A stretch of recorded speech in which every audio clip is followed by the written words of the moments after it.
بينما لخيارات هذا الرجل لويجي دي باجيو المدرب الذي يحضر بالمنتخب السعودي الأخضر السعودي اليوم، حامد يوسف، عبد الملك العيري كمساعد أول من الإمارات أيضا، حكم كذلك مساعد ثاني أكرم علي من العراق، وعلي حسين علي حكم رابع. لكن الآن قد تحتك الكرة بالشباك بهدف أول للمنتخب السعودي.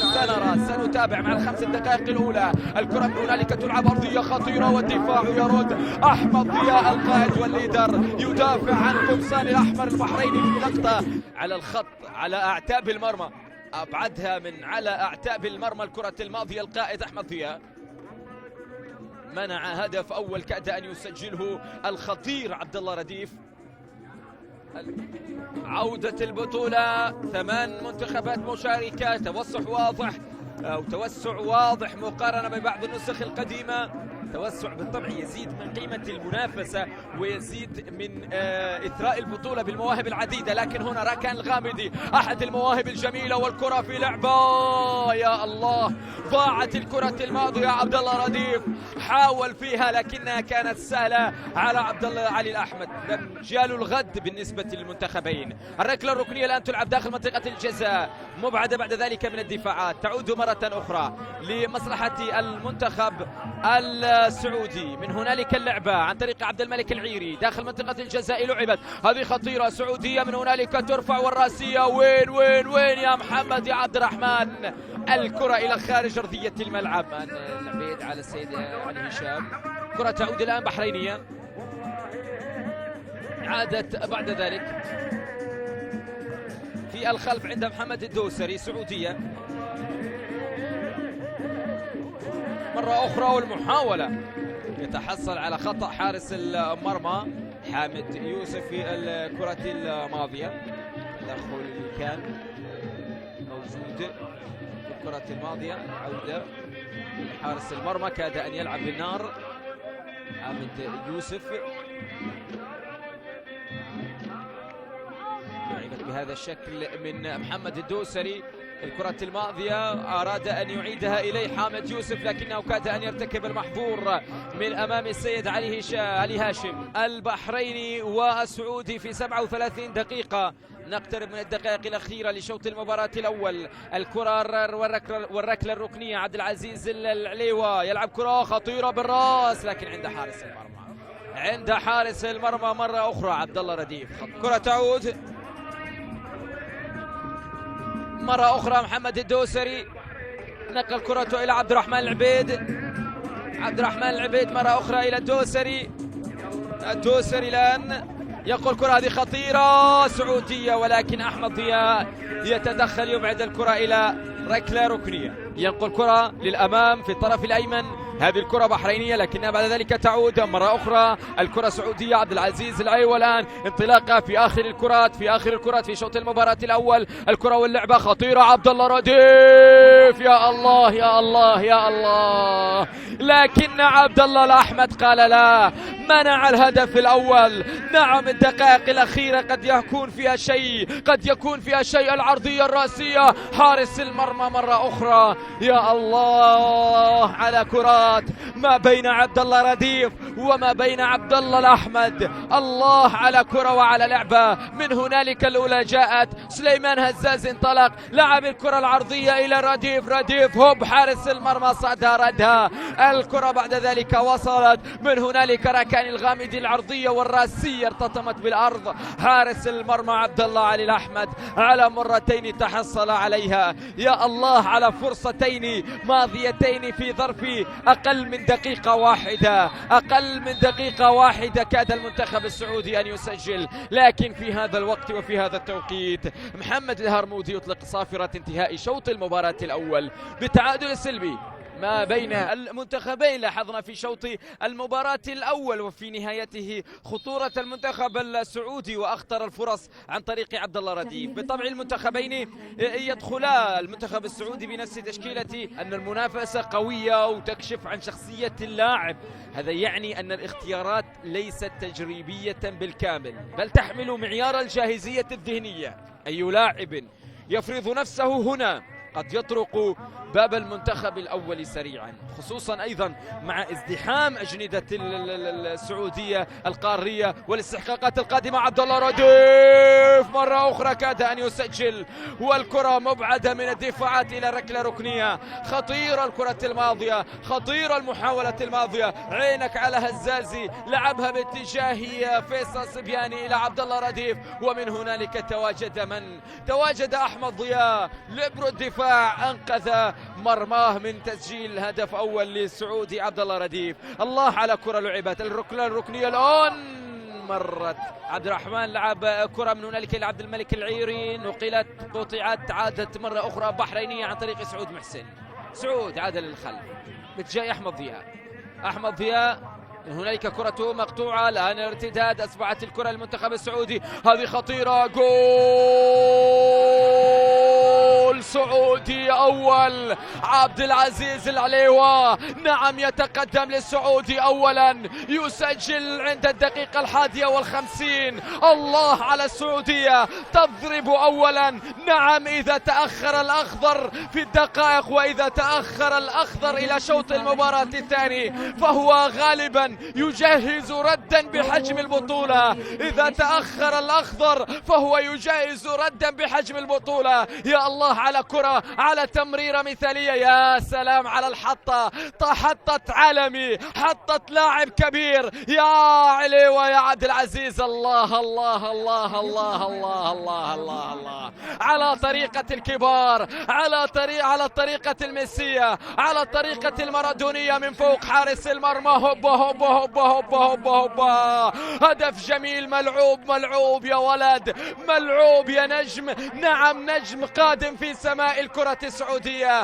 العليوة يضرب تحية بهذا الشكل، تحية جندي، لأنه جندي داخل أرضية الملعب، يقاتل من أجل القميص في المباراة.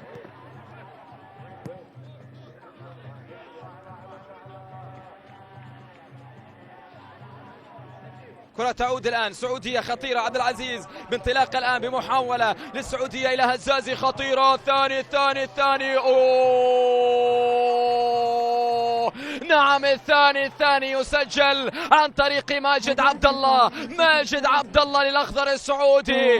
الصقور الخضراء لا يطيلون التفكير عندما تأتيهم الهدية، عندما تأتيهم الفرصة على أعتاب المرمى. يا عبد الله الأحمد يسجلون، يعلنون عن هدف ثاني من ماجد عبد الله. يسجل، يفرح الكادر الموجود من هنالك والطاقم بالنسبة للمنتخب السعودي. انظروا إلى الكرة من بدايتها هدف، من بدايتها الكرة لعبت بهذا الشكل من عبد العزيز العيوة إلى سليمان هزازي وضعها من هناك إلى ماجد لم يرفض الهدية، وضعها في الشباك. نعم، الصقور الخضراء لا يطيلون تفكير عندما تأتيهم الهدية، لا يطيلون تفكير. يسجل من هنالك ماجد، يضع الأخضر في المقدمة. يا سلام يا سلام يا سلام، الأخضر السعودي ينتفض في شوط المباراة الثاني،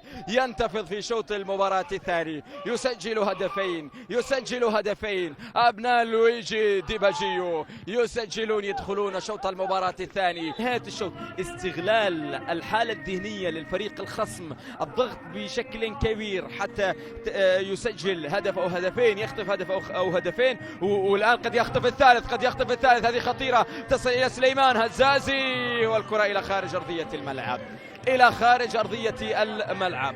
إذن المنتخب السعودي عبد الرحمن وتمريرة للأمام، من هنالك للبديل عبد الله سعيد، عاد للخلف باتجاه عبد الرحمن العبيد. مرة أخرى الكرات والنقلات في المناطق الدفاعية بالنسبة للمنتخب السعودي. من هنالك اللعبة والكرة التي تلعب باتجاه محمد الدوسري، نقل الكرة الآن للأمام، الكرة الخطيرة الآن. نعم، ثالث الأهداف هذه المرة عبد الله رديف، ولكن الراية حاضرة.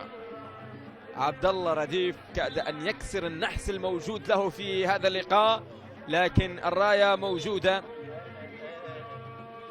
وحضرت من الحكم المساعد الثاني أكرم علي العراقي الموجود.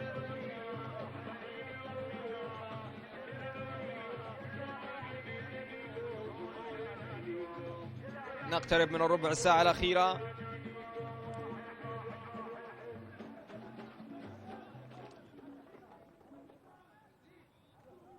كرة الماضية وكرة الهدف الجميل الرائع جدا من عبد العزيز العليوة.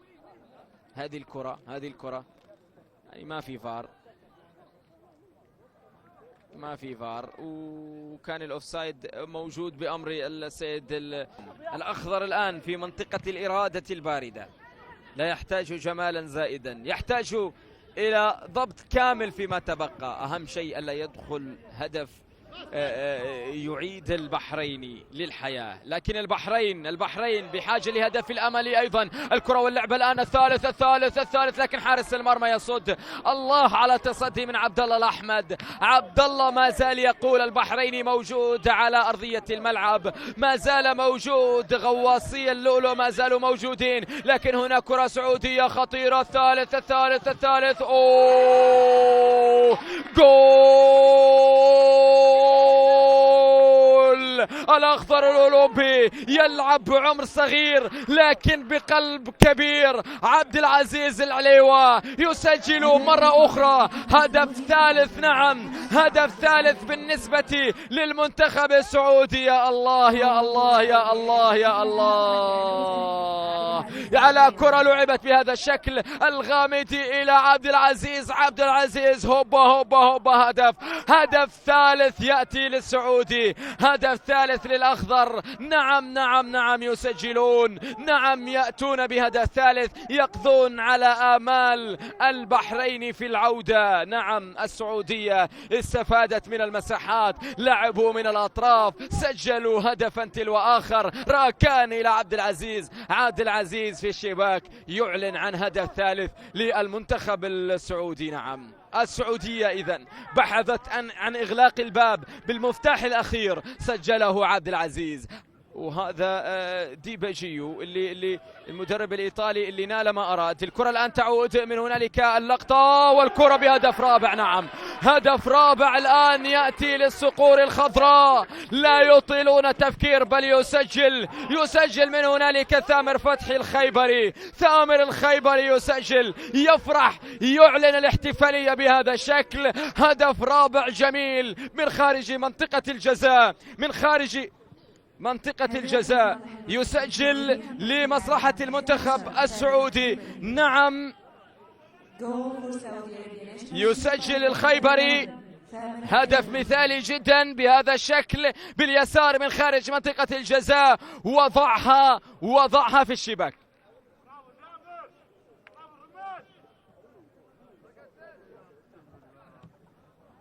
هدف ثالث أو هدف رابع للمنتخب السعودي بهذا الشكل.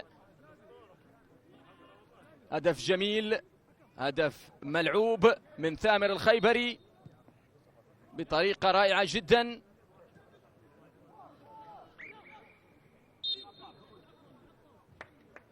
من هنالك السعودي يصنع الإنجاز 4 أهداف على المنتخب البحريني. كرة الآن نقلة للأمام في الطرف الأيمن، 5 الأهداف لو جاءت. الآن الكرة واللعبة الآن للسعودي تصل خطيرة. جول. لا ينتظرون إلا لحظة من أجل التسجيل، لا ينتظرون إلا وقتهم، إبداعهم، حضورهم، تمكنهم. يا الله على كرة، ويا الله على هدف سعودي جميل، هدف خامس يضعهم في صدارة المجموعة. أي انهيار في الوقت البديل للضائع للمنتخب البحريني. هدف مع انتهاء الوقت للمنتخب السعودي، يسجل من هنالك عن طريق عبد الله سعيد يسجل. شوف الكرة بهذا الشكل على الطاير، هوبا هدف جميل، هدف ملعوب. نعم يتصل المنتخب السعودي في الشباك مرة أخرى وبخامس الأهداف يضعها عبد الله سعيد.